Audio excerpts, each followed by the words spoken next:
जैसे धन गुरु गोबिंद सिंह जी महाराज दे वक्त की एक घटना पाउंटा साहब की। पातशाह शिकार खेड के वापस जा रहे हैं अपने अस्थान पाउंटा साहब। रस्ते च बैठा जोगी, गर्मियां दे दिन सन और भारत की गर्मी, वो चारों पासे धूणा बाल के, धूणा तपा के विचकार बैठा सी। चारों पासे अग बाल के विचकार बैठा सी। धन गुरु गोबिंद सिंह जी महाराज नूं योगी दी इस क्रिया दे उत्ते बहुत तरस आया। आख्या योगी राज, उंज ही बड़ी गर्मी है, सूरज ही अग वरसा रहा है, ते तू चारों पासे अग बाल के विचकार बैठा है, शरीर नूं क्यों इतना कष्ट दे रहे हैं? गुरमत दा यह फैसला है, जे किसी नूं भुखा मारना गुनाह है तो अपने आप नूं भी भुखा मारना गुनाह है। किसी दी हत्या करना जे गुनाह है, पाप है, तो अपनी हत्या करना भी पाप है। किसी नूं दुख देना जे पाप है तो अपने आप नूं दुख देना यह भी पाप है।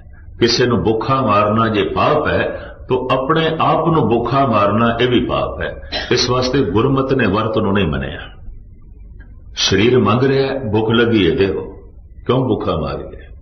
धन गुरु गोबिंद सिंह जी महाराज ते स्पष्ट कहते हैं, पूर्ण प्रेम प्रतीत सजे व्रत गोड़ मड़ी, मठ भूल न माने। भूल के वर्त दे विश्वास ना करे। अगर शरीर मंग रहा है तो देखो, किसी नूं भुखा मारना पाप है, अपने आप नूं भी भुखा मारना पाप है। किसी नूं दुखद करना जे गुनाह है तो अपने आप नूं दुखी करना भी गुनाह है। किसी ते जबर जुल्म करना जे पाप है तो अपने आप दे भी जुल्म जबर करना पाप है। किसी की हत्या करना पाप है तो अपनी हत्या करना भी पाप है।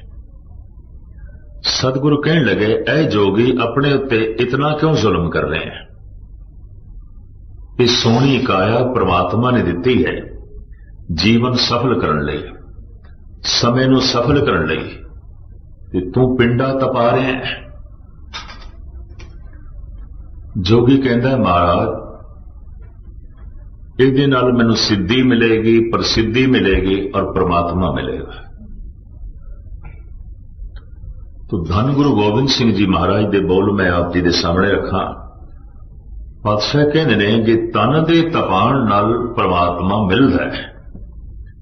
ये अकाल उस्ताद दे बचन, ताप के किए ते जो पे पाइए अतापनाथ, तापना अनेक तन घायल सहत है।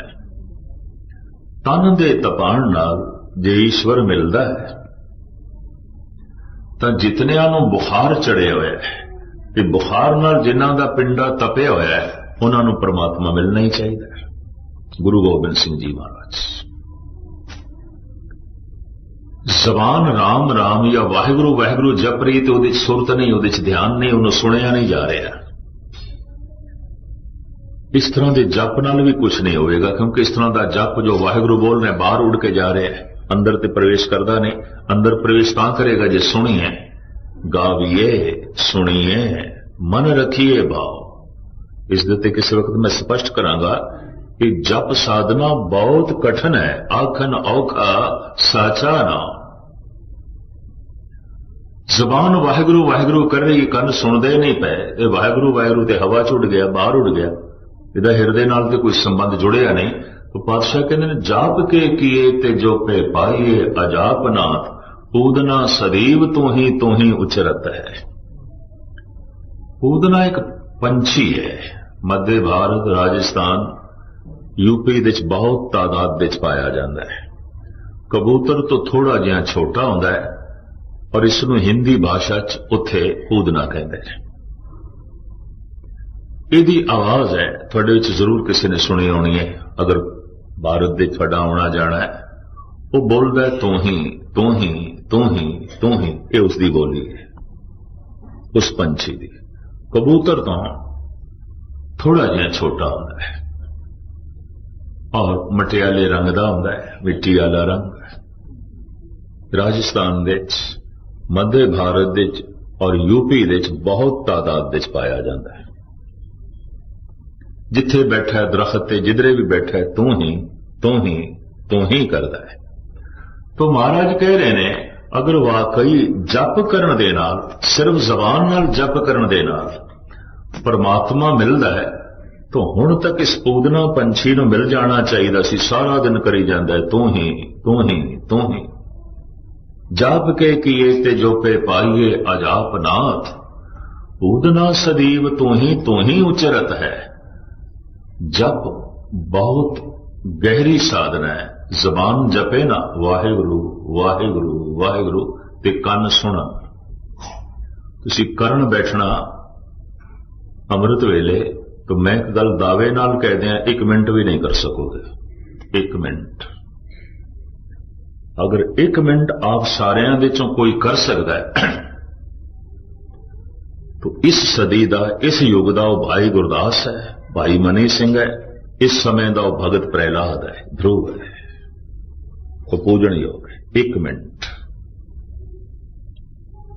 सदियां दे पाप क्यों ना होवन ते कई जन्मां दा अज्ञान क्यों ना होवे, इस 1 मिनट दे नाल मिट जाता है। जैसे किसी कमरे दे 50 साल का अंधेरा होवे, बंद पिया होवे ते इस अंधकार नूं कड्ढण लग्या कि 50 साल लगणगे, एक छिन दे च निकल सकदा अगर बत्ती जलाईए। कलगीधर पिता कहंदे एक चित जाए एक छिन ध्यायो, काल फास के बीच ना एक छिन एक सेकंड। जबान जो कह रही है वाहिगुरु वाहिगुरु और पूरी एकाग्रता दे नाल कन सुन रहे ने, ते कन तां ही सुनणगे जे एकाग्रता वरना नहीं सुन सकते। अक्सर मैं उदाहरण देना हूं, एक मनुख बोल रहा है दूजा सुन रहा है ते सुनने वाला अचनचेत कह दिंदा मित्रा ये गल फिर आख मैं नहीं सुनी, तू क्यों नहीं सुनी? कहंदा मेरा ध्यान किसी होर पासे चला गया। तो सुनना तो ध्यान नहीं सी और किसने सुनना है? अगर ध्यान नहीं कान नहीं सुन सकते, अगर ध्यान नहीं तो ये अखां वेख भी नहीं सकदियां। कई दफा मनुख अपने घर दे कोलों लंघ गया हुंदा है, बूहे तो अगों लंघ गया है ते जैसे अखां नाल ध्यान जुड़िया है तो ख्याल आंदा लै घर ते मैं पिछे छोड़ा है, जाना घर दे सी। ध्यान नहीं, किताब कोल है, ध्यान नहीं, जबान पढ़ी जा रही है और बिल्कुल ठीक पढ़ता जा रहा है। लेकिन जैसे ध्यान एकाग्र होता है तो उन्होंने यह पता चलता है एक सफा मैं पढ़ गया, मैंने पता तो नहीं कि मैं पढ़िया है, मुझे पढ़ गया पूरा सफा पढ़ गया पर ध्यान नहीं सी। धर्म की साधना नू नाम साधना नू ध्यान साधना कहते हैं। ध्यान साधना, नाम साधना, ध्यान साधना, धर्म साधना कठिन है काम। अगर पूरा ध्यान पूर्वक कोई सुन नहीं रहा, जो जबान जप रही है, तो वह मंत्र ते हवा दे उड़ गया, हृदय च उसने प्रवेश ही नहीं किया। जब सतगुरां ने उस जोगी नूं कहा जे तन नूं तपाण नाल परमात्मा मिलता है तो जितनियां नूं बुखार चढ़िया होया है इन्हां सारियां नूं ईश्वर मिल ही जाना चाहिए। ताप के किए ते जो पे पाइए अतापनाथ, तापना अनेक तन घायल सहत है। कहते ने ये योगी एक ते धूणे नाल अपना तन इसने तपाया सी, एक उंज गर्मी सी, एक सतगुरु दे बचन सुन के क्रोध की गर्मी उसके अंदर पैदा हो गई। धूणे तो बाहर निकल के आया ते कहने लगा महाराज मैनू दसोगे तुसी जाना किथे? हालांकि जोगी नूं पता सी। तो सतगुरु कहंदा ओ साडा स्थान है पाउंटा, उत्थे जावांगे। ये जमुना किस तरह पार करोगे? तो सतगुरु कहने लगे असी बेड़ी ते बैठ के आए सी, मला सानू इधर उतार गया सी, असी हुण जावांगे, बेड़ी दे च बैठांगे पार हो जावांगे। ये जोगी हस पिया खिड़खिड़ा के। सतगुरु बेड़ी दे च बैठ गए, ये जोगी पानी ते चलन लग पे। इतिहास ये कहता है। शायद दुनिया भर की खबरों की जो स्टडी करते हैं, पढ़ते रहते हैं, सारी दुनिया के हालात उन्होंने पता होगा। अज तो कोई 7 साल पहले बंबई दे एक जोगी ने ऐलानिया किया सी कि मैं समुंदर दे उत्ते इंज चलांगा जिवें जमीन ते चली रहा। चौपाटी के तट के उत्ते मैरिन ड्राइव जो खास एक इलाका है बंबे का समुद्र का किनारा, कोई 1.5-2 लाख मनुख जमा हो गए उत्थे, बड़ी भीड़ देखने लगी कि पानी ते चलेगा। पता नहीं कितने फोटोग्राफर पहुंचे, कितने टीवी कैमरे पहुंचे, कितने अखबारी रिपोर्टर पहुंचे उत्थे। पर जैसे वो ऐन कोई 200-300 फुट दूर सागर विच गया ते चलण की कोशिश की थी, नहीं चल सके। उन्होंने तैर के इस पासे आना पाया और उन्हें माइक्रोफोन ते इतना आख्या, ये लखां मनुख जो मैनू देख रहे ने, इन्हां दी तकनी दे नाल, इन्हां दियां तरंगां, इन्हां दी वाइब्रेशन मेरे नाल इतनी टकरा रही है, मेरा मन नहीं एकाग्र हो रहा।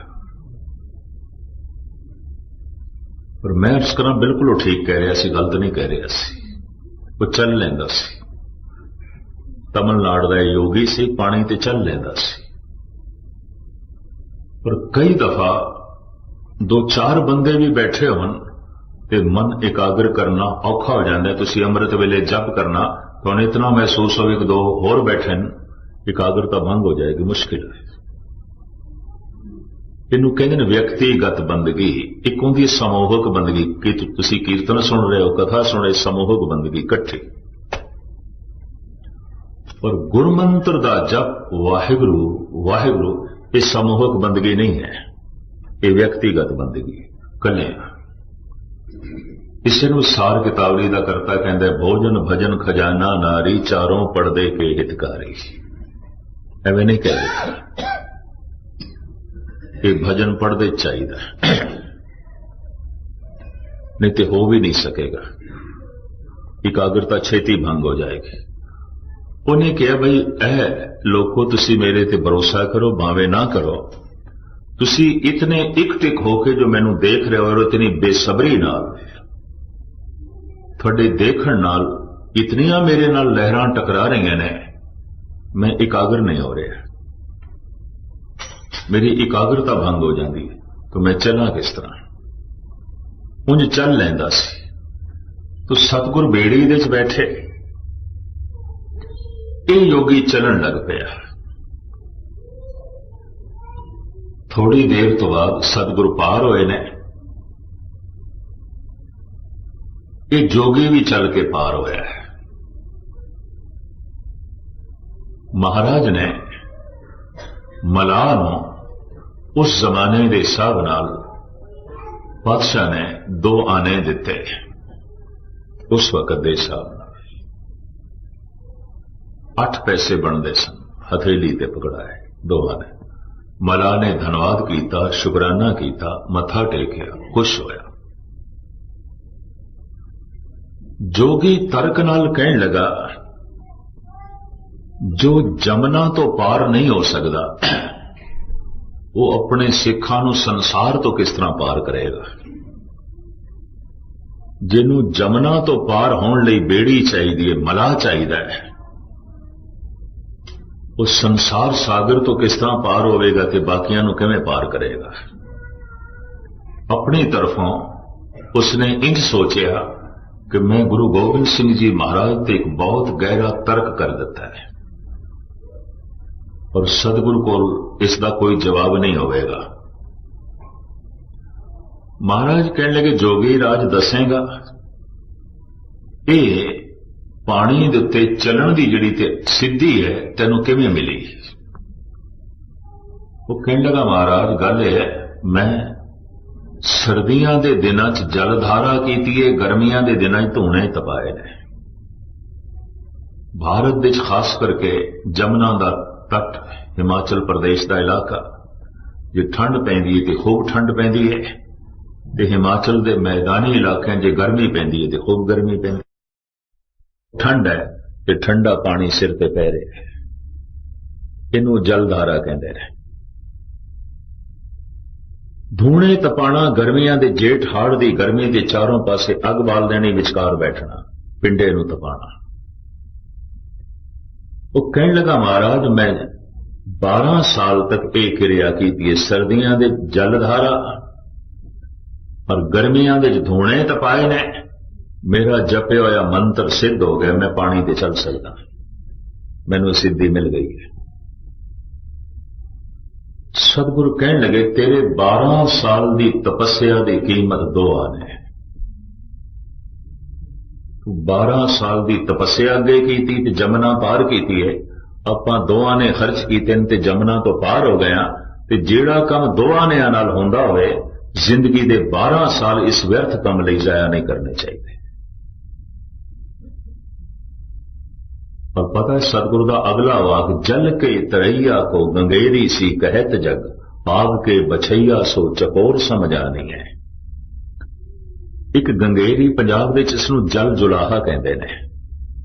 ये पानी दे उत्ते चलदा है, तैरदा नहीं चलदा है, जल जुलाहा बहुत छोटा जिहा होंदा है।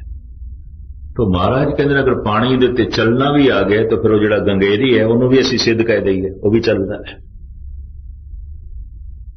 कुछ जोगी अग खांदे ने, अग मूंह चों भी अग कढदे ने सिद्धि, और अग उन्होंने जलांदी नहीं। महाराज कहते आग के बछैया सो चकोर समझ आनी है। इतनी गल तो स्पष्ट है कि गुरु गोबिंद सिंह जी महाराज मंदे ने सिद्धियां ने, पर यह जीवन ये जन्म इन्हां सिद्धियां लई नहीं है। गुरु नानक देव जी महाराज भी कहते रिद सिद्ध अवरा साहब, ये साडी साधना नहीं, ये दूजियां दी साधना है।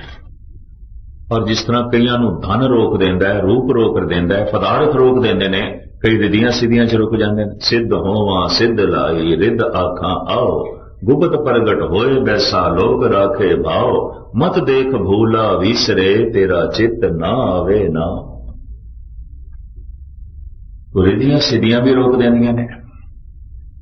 एक सिद्धि है गारड़ी मंत्र नूं जप के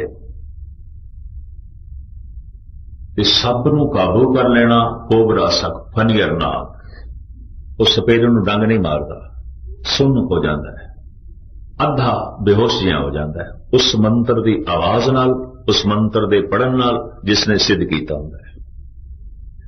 फिर उस सपेरा उसके दंद कट देंदा है, उसकी सारी जहर की थैली कट देंदा है, उन्होंने जहर तो बिना कर देंदा है। तो धन गुरु अर्जन देव जी महाराज फरमान करते हैं, दसन बेहोन भयंगन मंत्रं गारड़ी निवारण। जैसे सपेरा गारड़ी मंत्र का जप करके सप नूं जहर तो बिना कर देंदा है, उहदे सारे दंद कट देंदा है, दसन बेहोन दंद कट देंदा है। इसी तरीके दे नाल ब्याद उपाड़न संतन नानक लबद करमणे।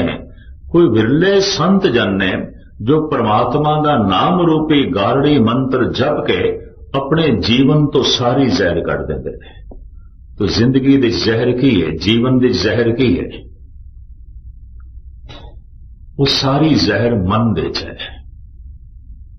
ते मन विचारां दा मुजस्मा है, मन सोचने की मूर्ति है, मन ख्यालों का केंद्र है, मन चिंतन का केंद्र है। मन विच विचारां का प्रवाह चलता है, अगर वो ना चल रहा हो तो मनो कुछ सोच रहा है, जे सोचता भी नहीं पिया तो किसी को याद कर रहा है। मन दे काम ने,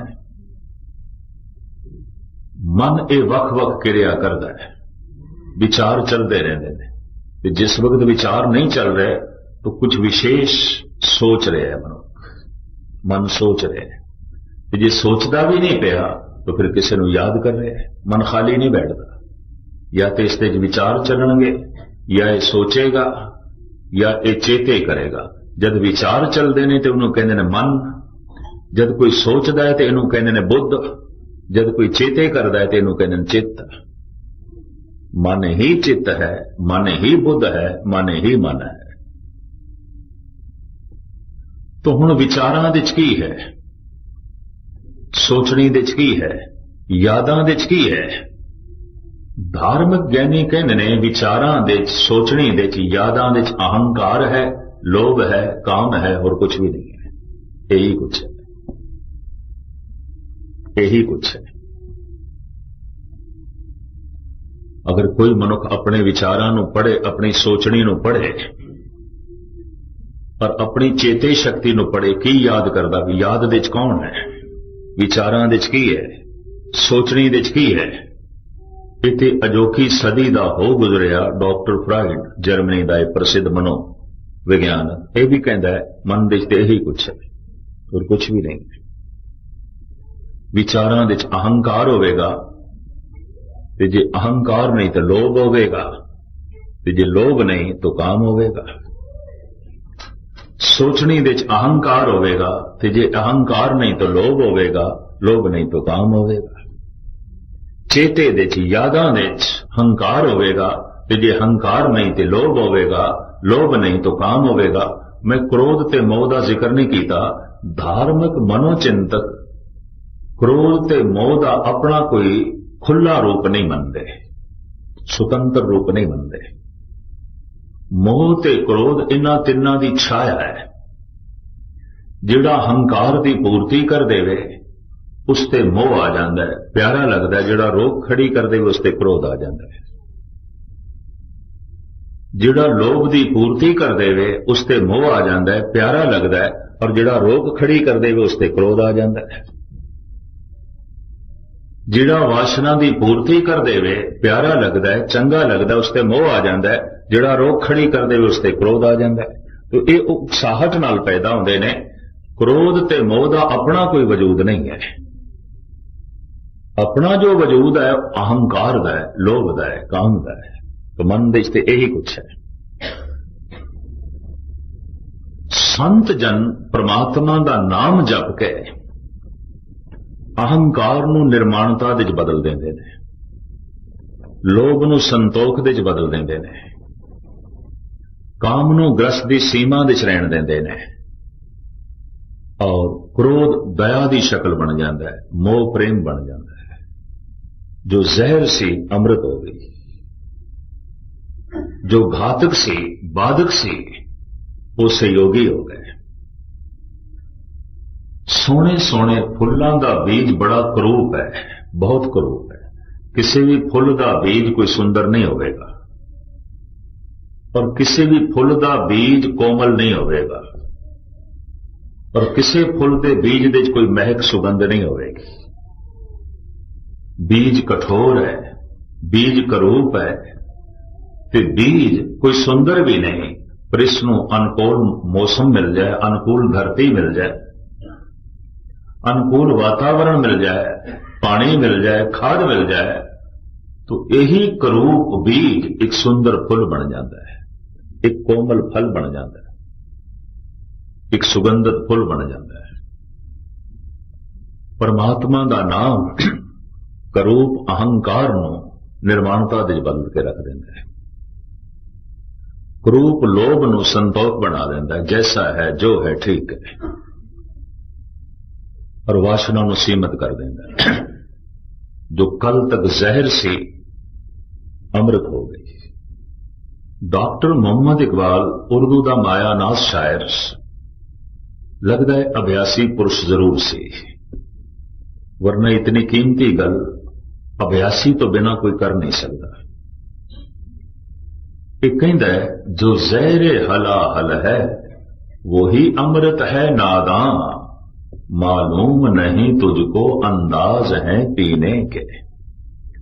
इते पीण दा ढंग है, जे तेनू आ जाए तो जहर अमृत है, जे पीण दा ढंग नहीं आया तो अमृत भी जहर है। जीण दा तेनू ढंग आ गया तो जिंदगी अमृत है, पर जे ढंग नहीं आया तो जिंदगी जहर है। वर्तन दा ढंग जे तेनू आ गया तो पदार्थ अमृत ने, जे वर्तन दा ढंग तेनू नहीं आया तो पदार्थ जहर ने। रहन दा ढंग जे तेनू आ गया तो संसार अमृत है। ये जग सच्चे की है कोठड़ी, सच्चे का विश्वास, ये अमृत है, पर जे रहन दा ढंग नहीं आया तो संसार जहर है।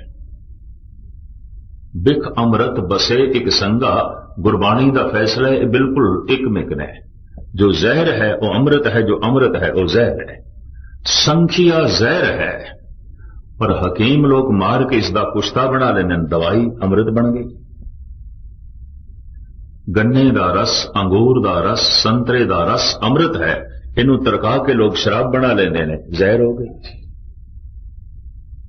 अमृत जहर बन सकता है, जहर अमृत बन सकता है। संखिया अमृत बन जाता है अगर वर्तन की जांच आ जाए, तो जे वर्तन की जांच नहीं आई तो अंगूर का रस भी जहर हो सकता है, संतरे का रस भी जहर हो सकता है। कौड़ी शराब बन गया और वो कौड़ा संखिया अमृत बन गया, रोगां दे च काम आउंदा है। मैं तो इसका प्रत्यक्ष एक सबूत देखा, जब कभी ऐसी कथा चले तो ज्ञानी हरनाम सिंह चाकर मैनू चेते आ जाता है। कथावाचक भी ने, थोड़ी बहुत हिकमत का काम भी कर देना, हम तो काफी बुजुर्ग हो गए। जयपुर की गल है, मेरा गला बिल्कुल बैठ गया। विसाखी वाला दिन सी, कई थां ते हाजरी भरी, गला रह गया। तो मैं चाकर साहब उन्होंने कहा, मैं कि मित्रा रात की हाजरी तुसी भर लेना, मेरे को नहीं भरी जानी, मेरा गला रह गया। मैनू कहने लगा तुसी किधरे 10 बजे बोलना है रात दे, अजे 5-6 घंटे पे ने, मैं उदों तक थानू ठीक कर देना। मैं किस तरह ठीक कर दोगे? कहते तसल्ली रखो, अपने कमरे चों चावल दे दाने जिन्नी दवाई लेके आ गया ते चाह का कप अगों रख के मैनू कहने लगा खा जाओ छेती छेती। मैं कहा मित्रा खा तो लेने पर पहले 10 एक ही है। कहने लगे हूं तुसी पूछ लिया तो मैं दस दिया संखिया है। मैं कहा हद हो गई, चंगे तेरे मेहमान बने, सानू संखिया खिलाने लगा, जहर खिलाने लगा। कहता नहीं गया नहीं जी, मैं मार देता है, अमृत हो गया, तुसी खा के देखो। मैं खा ली। मैं उसका प्रत्यक्ष करामाती करिश्मा देखा कि रात तक उस संखिए की गरमाश करके नसां मेरियां खुल गईयां। इतना जरूर होया कि मैं 1 घंटा हाजरी भर ली। संखिया जहर, अमृत बेशतर बीमारियां हकीम लोग वरतते ने, पर मैं अर्ज करा अमृत है अंगूरां दा रस, संतरे दा रस, गन्ने दा रस, तरका के लोग शराब बना लेने, जहर बना लेने। इकबाल बिल्कुल ठीक कह रहे हैं, जो जहर हला हल है वही अमृत है नादां, मालूम नहीं तुझको अंदाज है पीने के। जो जहर है यही अमृत है। अगर जे तेनू पीण दे ढंग का पता चल जाए, जे पीण दे ढंग का पता नहीं तो हर अमृत जहर है। जो जहर हला हल है वही अमृत है नादां, मालूम नहीं तुझको अंदाज है पीने के। कहता जिंदगी अमृत है अगर जीण का ढंग आ जाए, जिंदगी जहर है अगर जीण का ढंग नहीं आया। हर वो वस्तु जहर है अगर वरतन का ढंग नहीं आया, और हर वो वस्तु अमृत है, चाहे पदार्थ ने, धन है, संपदा है, संसार है, ग्रस्त है, हर चीज अमृत है अगर रहन का ढंग आ गया, वरतन का ढंग आ गया। तो जो रहन का ढंग नहीं आया, वरतन का ढंग नहीं आया, सब कुछ जहर है। जो जहर हला हल है वही अमृत है नादां, मालूम नहीं तुझको अंदाज है पीने के।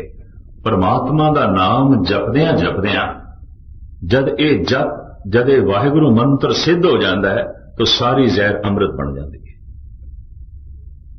अहंकार निर्माणता की शक्ल अख्तियार कर जाता है, लोभ संतोख बन जाता है, वासना सीमा दे च हो जाती है, क्रोध दया की शक्ल अख्तियार कर जाता है, और मोह प्रेम बन जाता है।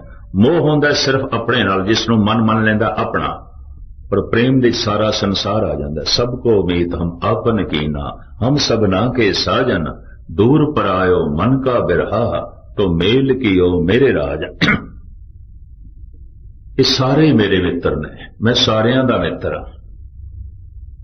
ये गुरु अर्जन देव जी दे वाक ने। ते पुछ सकते हैं फिर तुहानू तत्ती तवी ते किसने बिठाया जे सारे तुहाडे मित्र ने? उसने मैनू दुश्मन समझिया होवेगा, सतगुरु ये कह रहे हैं, मैं उसनू दुश्मन नहीं समझिया। मेरे लिए सारा जगत मित्र। सबको मीत हम आपन कीना, हम सबना के साजन, दूर पर आयो मन का बिरहा, तो मेल कियो मेरे राजन। इस तरह जिंदगी दे चों सारी जहर निकल जाती है ਔਰ ਰੋਮ ਰੋਮ ਦੇ ਵਿੱਚ ਅੰਮ੍ਰਿਤ ਭਰ ਜਾਂਦਾ ਹੈ, ਬੋਲਾਂ ਦੇ ਵਿੱਚ ਅੰਮ੍ਰਿਤ, ਦ੍ਰਿਸ਼ਟੀ ਦੇ ਵਿੱਚ ਅੰਮ੍ਰਿਤ, ਵਿਚਾਰਾਂ ਦੇ ਵਿੱਚ ਅੰਮ੍ਰਿਤ। ਐਸੇ ਮਨੁੱਖ ਦਾ ਜੀਵਣਾ ਅੰਮ੍ਰਿਤਮਈ ਹੋ ਜਾਂਦਾ ਹੈ ਔਰ ਐਸੇ ਮਨੁੱਖ ਦਾ ਮਰਨਾ ਵੀ ਅੰਮ੍ਰਿਤਮਈ ਹੋ ਜਾਂਦਾ ਹੈ। ਹਰ ਕਰਮ ਦੇ ਉੱਤੇ ਅੰਮ੍ਰਿਤ ਦੀ ਜੋ ਹੈ ਛਾਪ ਲੱਗ ਜਾਂਦੀ ਹੈ ਔਰ ਜੀਵਨ ਸਫਲ ਹੋ ਜਾਂਦਾ ਹੈ।